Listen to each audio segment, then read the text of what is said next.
noong ika-16 ng Pebrero 2009, bandang alas 3:40 ng hapon. Isang nasa sapat na gulang na lalaking chimpanzee na nagngangalang Travis, na inalagaan bilang isang minamahal at pinalayaw na pet sa loob ng maraming taon, ay biglang nagwala.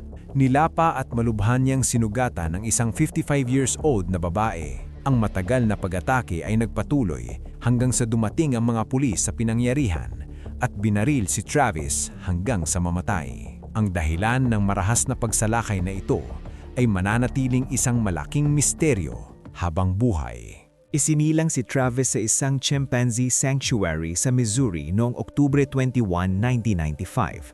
Agad siyang inampon ni Sandra at Jerome Harold na ipinangalan siya sa kanilang paboritong mang-aawit na si Travis Tritt.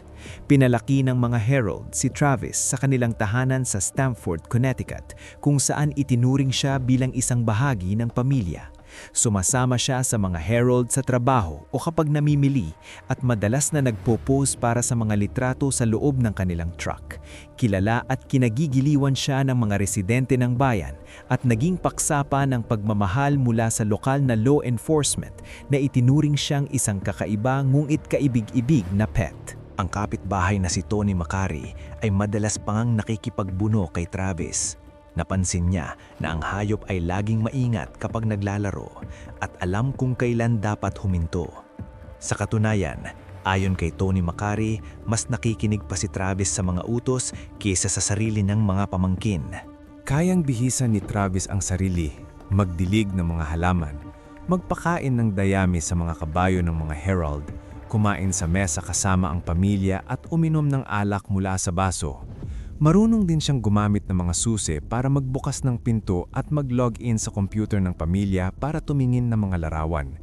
Nanonood siya ng baseball sa telebisyon at gumagamit ng remote control para maglipat ng channel. Nagsisipilyo siya ng sariling ngipin, nakapagmaneho na ng sasakyan ng ilang beses, at kabisado pa ang schedule ng mga lokal na ice cream trucks para abangan ang kanyang paboritong pagkain. Dahil sa kanyang pagiging masunurin at talino, bumida si Travis sa ilang mga commercials para sa mga brand gaya ng Pepsi at Old Navy. Naging panauhin din siya sa Maury Povich Show at itinampok sa isang television pilot na hindi natuloy. Sa madaling salita, naging makulay ang kanyang karera. Gayunpaman, may ilang insidente na naging mantsa sa kanyang magandang record. Noong Oktubre 2003, halimbawa, habang nasa loob ng sasakyan ng mga Heralds, si Travis ay tinamaan ng isang bagay na ibinato ng isang dumadaang pedestrian. Lumabas ang chimp sa kotse at hinabol ang taong bumato na mabilis na tumakas. Isang matalinong hakbang laban sa isang 200-pound na galit na chimp. Tinawagan ng mga pulis at nagkaroon ng isang tila komedyang habulan kung saan tinukso nila si Travis na bumalik sa loob gamit ang cookies, ice cream at macadamia nuts.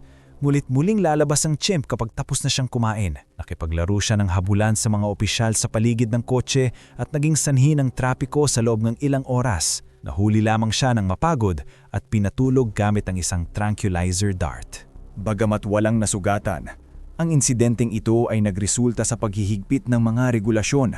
Mula noon, ang sinumang nais mag-alaga ng exotic pets sa estado ng Connecticut ay kailangang kumuha ng permit. Gayunpaman, ang batas na ito ay hindi ipinatupad sa mga Herald dahil matagal na nilang alaga si Travis.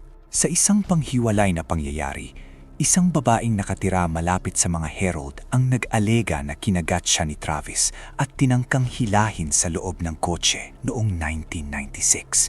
Bagamat seryosong paratang ito, walang natagpo ang opisyal na record ng insidente kahit sinabi ng babae na iniulat niya ito sa pulisya. Sa kabila ng mga ito, nanatiling ang tingin ng marami kay Travis bilang isang maamong hayop. Nagbago ang lahat noong Pebrero 16, 2009.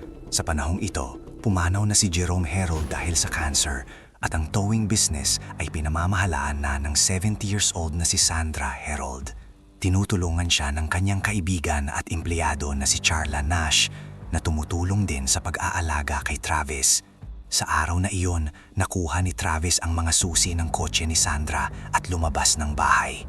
Tinawagan ni Sandra si Charla para tulungang akitin ang chimp na bumalik sa loob. Si Charla, na pamilyar na sa hayop, ay nagdala ng paboritong laruan ni Travis. Isang Tickle Me Elmo na manika, ngunit sa sandaling makita siya ni Travis, bigla siyang nilusob nito ng napakabagsik. Kinagat at nilapa ang kanyang mukha at mga kamay, laban sa isang 200-pound na hayop na punong-puno ng muscle. Walang laban si Charla. Ginawa ni Sandra ang lahat para iligtas ang kaibigan. Hinampas niya si Travis ng pala at sinaksak ng butcher knife, isang bagay na nagdulot sa kanya ng matinding bigati. Si Travis ay itinuring na anak sa loob ng mahigit isang dekada. Ang pagsaksak sa kanya, ayon kay Sandra, ay kasing sakit ng pagsaksak sa sarili niyang katawan. Sa kabila nito, hindi huminto ang atake. Tumawag si Sandra sa 911.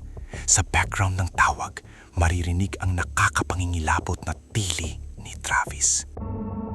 Stand for 911, where's your emergency? This is Sandy. 231 Rock Crimin Road. What's the Send the problem? police. Send the police. What's the problem there? The chip killed my friend. What's the problem with your friend? Oh, please. What's the problem with your friend? I need to know. Send the police up with a gun. With a gun. Hurry up. Matapos ang tawag, rumisponde ang pulisya at ambulansya. Unang dumating ang mga paramedics, ngunit naghintay sila ng backup bago lumapit. Huminto ang atake ni Travis nang dumating ang ulang patrol car. Puno ng dugo, ngunit tila kalmado. Lumapit siya sa sasakyang ng pulis. Sinubukang buksan ang pinto at sinira ang wing mirror. Pagkatapos ay pumunta siya sa pinto ng driver at binuksan ito. Kaya namang binaril siya ng opisya sa loob ng malapitan. Isang patunayan ng nakatatakot na lakas ng chimpanzee na hindi agad namatay si Travis. Sa halip, bumalik siya sa loob ng bahay at doon nalagutan ng hininga sa harap ng kanyang hawla. Ang mga sugat ni Charla ay halos ikamatay niya.